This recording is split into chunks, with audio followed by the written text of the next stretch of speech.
Hi guys, today I want to talk about healing your relationship with exercise. In the book Intuitive Eating, it's called Joyful Movement. And I want to talk to you a little bit today about what it means to move joyfully and what this looks like. And maybe you feel like you've never had a good relationship with exercise, or maybe you're sitting there and it just doesn't seem accessible to you.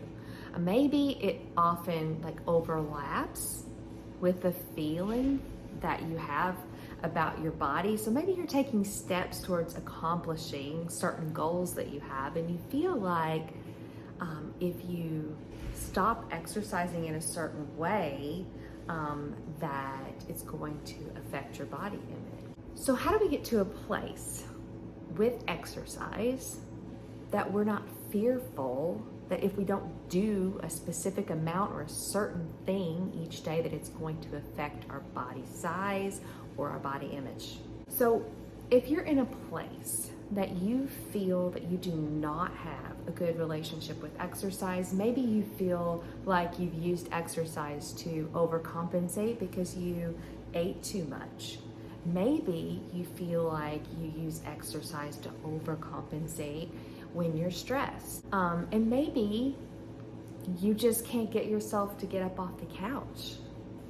Maybe there's some deep shame because you feel like you don't know why you can't get up and exercise. So I have some tips for you. If you said yes, yes, or yes to any of these scenarios, so I want you to grab a pen and paper. You're gonna wanna write these down. Okay, number one, take some time to rest. For those of you that maybe feel a lot of guilt and shame because you can't get yourself to get up off the couch, if you're sitting there saying, okay, Wen, this isn't me. I actually can't get up off the couch. I rest way too much. Because maybe you haven't been allowing yourself true permission to actually rest. I like to think of this like I think of it with food. Could it be that you're not giving yourself permission to not move?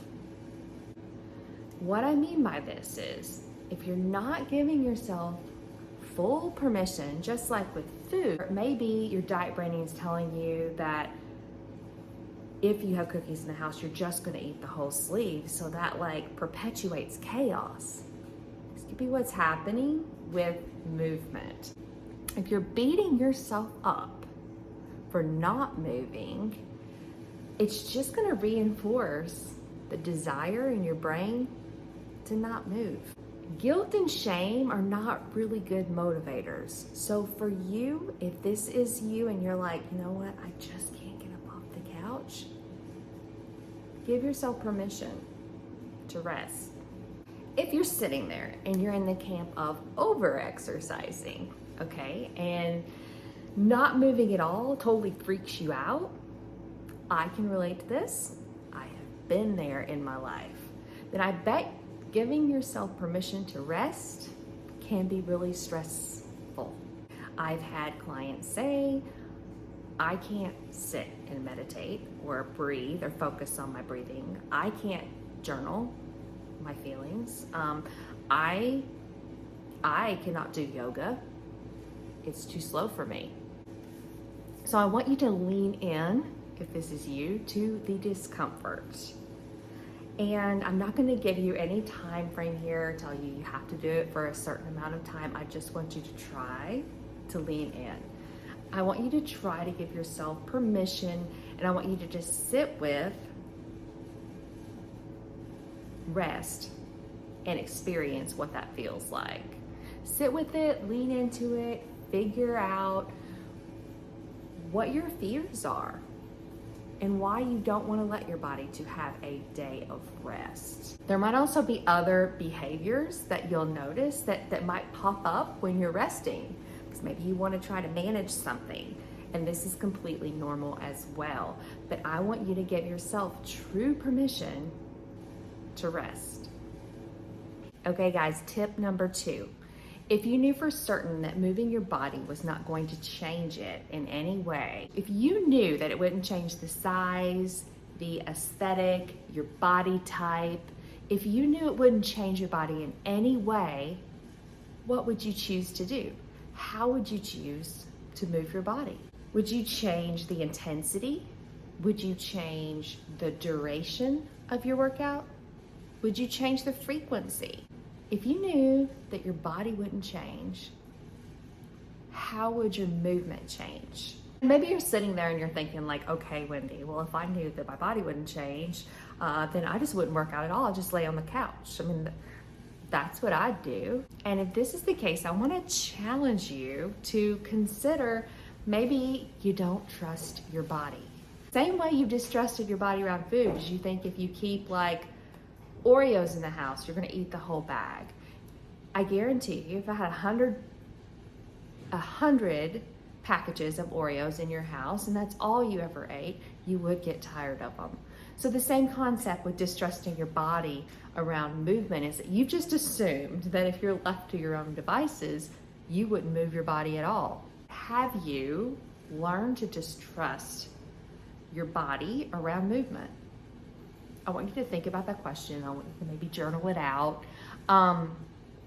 What would movement look like for you if it was not tied to changing your body? Going through these questions, journaling it out, asking yourself these things, it doesn't mean you have to automatically shift tomorrow.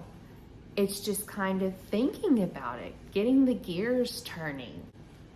I want you to get clear about what it would look like for you and what you could see yourself doing if you could choose joy in movement and exercise, if it wasn't tied to what your body looks like on the outside.